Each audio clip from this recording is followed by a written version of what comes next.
Bismillahirrahmanirrahim. Assalamualaikum warahmatullahi wabarakatuh. Alhamdulillah. Alhamdulillahilladzi nahmaduhu wa nasta'inuhu wa nastaghfiruh wa na'udzu billahi min syururi anfusina wa min sayyiati a'malina. May yahdihillahu fala mudhillalah wa may yudlilhu fala hadiyalah. Asyhadu an la ilaha illallah wa asyhadu anna Muhammadar Rasulullah. Allahumma salli ala sayyidina Muhammad. Ikhwatal iman, para pemirsa dimanapun kita berada, yang insyaallah semoga semuanya dirahmati oleh Allah Subhanahu wa ta'ala. Puji syukur kita sampaikan kepada Allah Subhanahu wa ta'ala dengan mengucapkan kalimat Alhamdulillahirabbil alamin sebagai bentuk rasa syukur kita kepada Allah Subhanahu wa ta'ala. Salawat dan salam kita sampaikan kepada junjungan kita, suri tauladan kita, Sayyiduna wa Nabiyuna Muhammad sallallahu alaihi wa alihi wasallam, dan semoga kita semuanya menjadi umat Nabi Muhammad yang bakal mendapatkan syafaatnya kelak di yaumil qiyamah. Ikhwatal iman yang dimuliakan oleh Allah Subhanahu wa ta'ala, masih sering terjadi pertanyaan-pertanyaan di mana pertanyaan ini akan timbul biasanya mendekati hari raya Idul Adha atau hari raya kurban, di mana pertanyaan ini yaitu apakah boleh kita menjual kulit kurban atau kita dilarang oleh agama untuk menjual kulit kurban. Maka insya Allah melalui video ini akan kita mencoba menjawab, tentunya berdasarkan dalil dan pendapat para alim ulama. Ikhwatal iman yang dimuliakan oleh Allah, kurban itu adalah penyembelihan hewan kurban atau kita berkurban. Itu kalau kita maknakan ya adalah sebagai bentuk takarrub kepada Allah Subhanahu wa ta'ala, bahwa kita sebagai hambanya yaitu bertakwa kepada Allah dengan cara salah satunya yaitu berkurban. Tentunya ini yang diperintahkan oleh Allah dan Rasulnya. Maka ketika kita berkurban dengan hewan kurban, yang kita berikan adalah semuanya, ya, tentunya dengan syariat agama atau aturan-aturan agama yang sudah ditetapkan.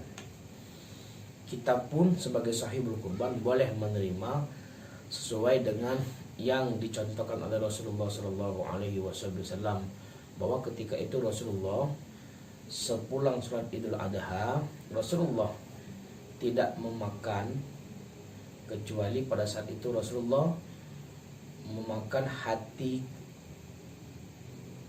sembelihan hewan kurbannya. Artinya inilah dalil bahwa kita dianjurkan Rasulullah ketika masuk subuh kita berpuasa dan kita membatalkannya setelah sholat Idul Adha. Balik ke pertanyaan tadi, apakah boleh kita menjual hewan kurban? Maka kalau berdasarkan hadis Rasulullah Sallallahu Alaihi Wasallam, man ba'a jilda udhiyatihi fala udhiyata lahu. Kata Rasulullah, barang siapa ba'a yang menjual jilda udhiyatihi, kulit kurban, fala udhiyata lahu, maka tidaklah kurban baginya. Maksud dari fala udhiyata lahu adalah pahalanya tidak mendapat sebagai pahala berkurban, karena berkurban itu harusnya secara keseluruhan tanpa mengambil manfaat. Menjual kulit kurban bagian dari memanfaatkan hewan yang kita kurbankan. Maka kalau berdasarkan hadis ini, tentunya ini adalah larangan oleh Rasulullah SAW untuk menjual kulit kurban. Maka Imam Nawawi pun juga melarang, yang dijelaskan dalam pendapatnya bahwa tidak boleh untuk menjual kulit kurban karena dilarang oleh Rasulullah Shallallahu Alaihi Wasallam. Lalu pertanyaannya, orang yang menerima daging kurban yang dibagikan oleh sahibul kurban atau panitia kurban, apakah dia mau atau mampu memanfaatkannya. Kan pertanyaannya di situ. Karena sebagian orang yang menerima kurban tidak mau menerima kulit kurban dengan alasan tidak mampu untuk memanfaatkannya, tidak mampu untuk mengelolakannya kecuali daging kurban. Sedangkan ketika kita tidak memberikan daging kulit kurban tersebut, tentunya sia-sia saja. Padahal harusnya itu diberikan. Maka ada cara bagaimana kulit kurban ini mesti dibagikan. Yang pertama, kita hadiahkan kepada orang yang mampu memanfaatkannya dan jangan dijual. Kita hadiahkan. Kan kita tahu bahwa ada 3 macam yang berhak menerima kurban. Yang pertama sahibul kurban, yang kedua adalah kerabat, teman dari sahibul kurban, termasuk orang kafir zimni, adalah orang kafir yang tidak memerangi agama Islam. Itu boleh kita memberikan hewan kurban kepadanya sebagai bentuk hadiah. Yang ketiga adalah fakir miskin. Nah, pada saat kita membagikan kulit kurban, berilah kepada orang yang mampu memanfaatkannya. Maka biasanya orang-orang ini adalah orang-orang yang mampu membuat kerupuk kulit sapi atau kerupuk kulit kambing. Maka kita kasih kulit-kulit dari pemotongan hewan kurban itu kepada mereka. Ketika kita tidak mempunyai kerabat ataupun teman yang mampu mengelola kulit kurban, sedangkan fakir miskin tidak mau menerima kulit kurban, kita pun tidak boleh menjual kulit kurban. Lalu diapakan kulit kurban tersebut? Menurut pendapat Ustadz Somad, ya, kalau kondisinya semacam itu, maka ketika orang yang menerima daging kurban, termasuk kulit kurban, tetapi ketika kulit kurban mereka tidak mau, maka jalan keluarnya adalah kulit kurban tersebut kita boleh menjualnya, akan tetapi hasilnya dari penjualan kulit kurban itu kita berikan kepada orang yang berhak menerimanya, termasuk fakir miskin.